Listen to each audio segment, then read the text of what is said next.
There are a few techniques that can be used for analyzing the data during the cost estimation process. One technique is called alternatives analysis. As the name says, this technique is to compare various options and then select the best option that suits the project needs. Here is a good example which many of the project managers deal with on their projects, especially for cost and schedule management reasons. A project manager needs a carpenter to install doors. A junior carpenter costs $30 per hour but installs one door in 2 hours.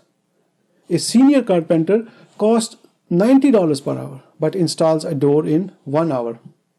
So, by comparison, a junior carpenter will cost less. Why? Because the junior carpenter will cost $60 per door installation, while the senior carpenter will cost $90 per door installation. But here is the twist. What if the time is more important than cost? If there are 40 doors to be installed, that is one extra week. Maybe the project does not have the extra week. So time also will need to be considered. How about quality? The junior carpenter may install a door with just acceptable quality, but the senior installs with higher quality. No complaint is expected for senior, but there might be few complaints in the junior's case. Now it may seem like I am selling the senior carpenter here, but this is the reality. The cost, schedule, and quality all have to be balanced in favor of the project objectives. So any analysis between doing work in-house or asking a seller to come and do the work, leasing equipment or buying equipment, keep using old equipment or obtain a new one, all have cost, schedule, and quality impact. The second type of data is reserve analysis. The cost of a project does not just include the cost of resources, contracts, inflation, and currency exchange fluctuations. The project manager also needs to include some funds as reserves, money needed by the project to manage risks. There are two types of reserves that a project should have: contingency reserve and management reserve. The contingency reserve is the funds made available to manage known risks. This reserve is part of the cost baseline, so it is available to the project manager to use on the project. How much money should be in the contingency reserve? There is no set rule for how much funds. Some use a simple method that some percentage of the cost of a work package is set as the contingency reserve.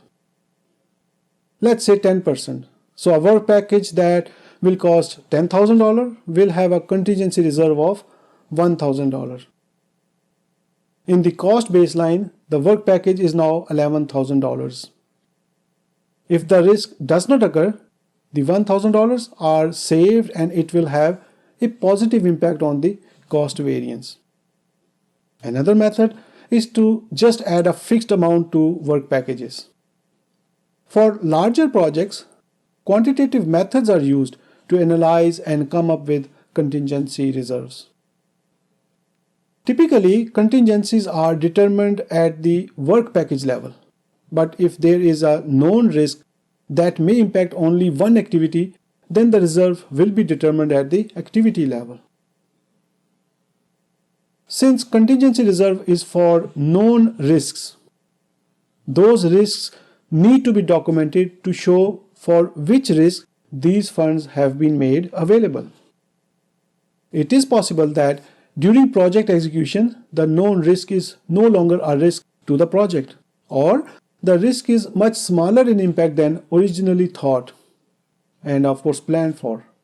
In such cases, it is quite possible to reduce or eliminate the contingency reserve. In practice, there is less focus on eliminating the reserve due to disappearing risks than there is on adding to reserve for increased risks. The other type of reserve is called the management reserve. This reserve is usually established at the project level. It is exclusive of cost baseline. It is not part of the cost baseline, but it is part of the overall project budget. So, since it is not part of cost baseline, the funds are not provided to the project manager. These are usually kept by the sponsor and will only be used if needed. Management reserves are for unknown risks. Risks that no one thought of that may happen. Since the project manager and the team had no idea what can go wrong, but they know that there could be something hidden, they will want to have a safety net. That is what management reserve is for. So if the project runs into some trouble and something happens or is imminent to happen, the project manager may formally request the sponsor to provide extra funds to manage the new risk. The sponsor will draw funds from the management reserve and give it to the project. This is usually done through a change request asking for more money, and if approved, the cost baseline is updated. A good practice is not to use contingency reserve for unknown risks. Since the contingency reserve is for known risks, so if it gets used for a new risk, what will happen when the known risk occurs?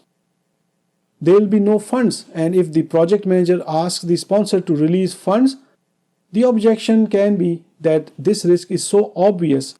Why didn't you plan for it? So the funds should be used for the purpose they were provided.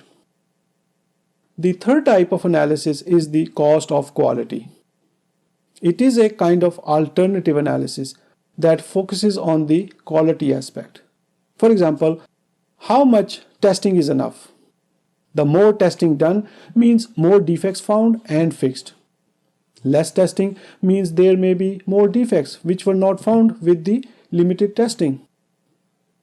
Typically, factors that impact are expectations of stakeholders about the quality of the product and life cycle costs of maintaining the product.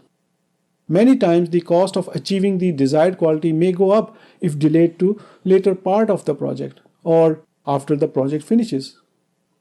The earlier the quality issues are found and addressed, the lesser it costs to fix them. So these are some of the common techniques used for data analysis while estimating costs for the project.